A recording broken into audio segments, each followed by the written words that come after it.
My family and I had returned from my granddad's funeral, which had taken place in my hometown back in Ghana where I lived. And in a couple of hours after we had returned home, I had to escort my brother and sister who were going back to college. So I came back home and I was shocked of what I saw. I opened the main gate of the house and I saw the house covered in smoke. And at that instance, it was like my feet were glued to the ground. I didn't know what was going on, and it was a millions of thoughts rushing through my mind.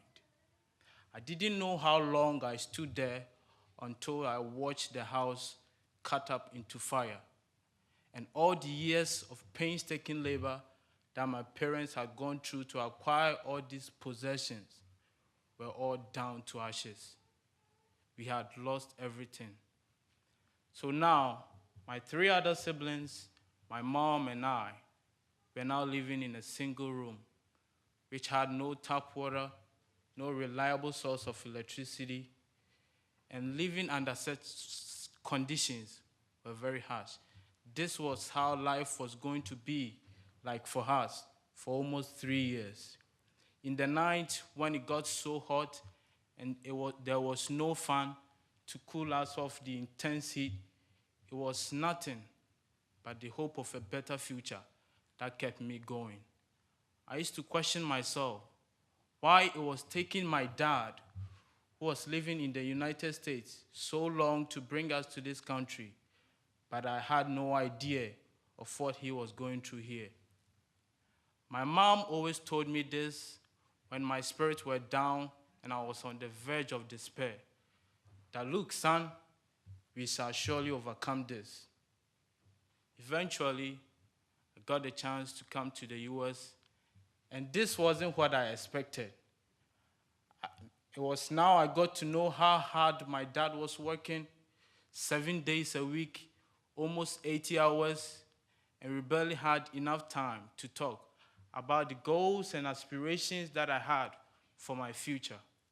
And then, to mess it up all, I was told I was going to an alternative school. Hearing the name alternative itself threw me off, because the first thing that comes to mind when we hear about alternative is bad kids and kids with no future, which isn't the case. I started school and it was like I had no plan for the future. Each and every day as I went to school was like an endurance for me. I was having no joy. Until one day I met my counselor, who handed me this flyer, and with the enthusiasm she did it, it was like she was jealous of me, that she wished that she had such an opportunity. She said, Mavo, this is going to be a very great opportunity for you. I looked at the flyer and I saw a young lady and a young man in suit in a professional company. And I couldn't imagine myself in such a position. So I told her I was going to give it a thought. I went home, did my research, and decided to apply for Genesys Works. Well, I was accepted, and I went through 8 weeks of summer training.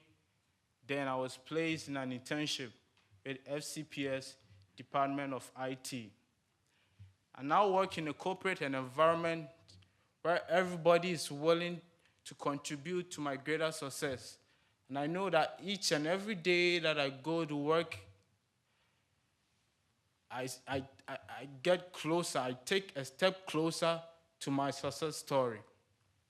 I know I couldn't have done it without you all guys, without you sponsors, and the main man behind it all, my dad, Mr. John Hamenoo.